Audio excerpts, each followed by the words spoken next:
Жыл басынан бері көпбалалы отбасыларға берілетін мемлекеттік жәрдемақымен орта есеппен алғанда 501 мың отбасы қамтылды. Оның ішінде маусым айында 516 мың отбасына 31,6 миллиард теңге жәрдемақы төленген.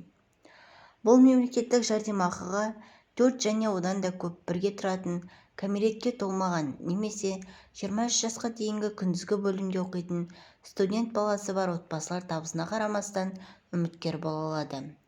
Ведомствоның мәліметіне қарағанда, төлем мөлшері бала санына қарай есептеліп төленеді.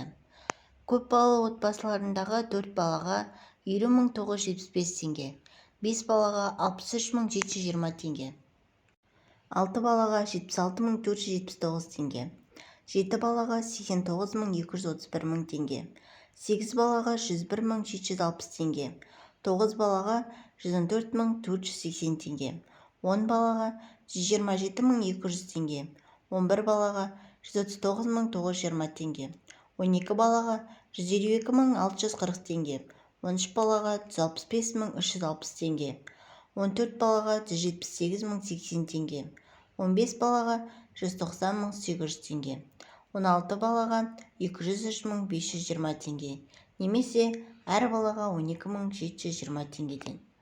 Көпбалалы отбасыларға олардың табысын есепке алмай берілетін мемлекеттік жәрдемақы Қазақстанда 2020 жылдың 1 қаңтарынан бастап атаулы әлеуметтік көмек көрсетудің жаңа тетіктерінде көзделген табысы аз және көпбалалы отбасыларды қолдаудың 3 негізгі бағыты аясында енгізілген.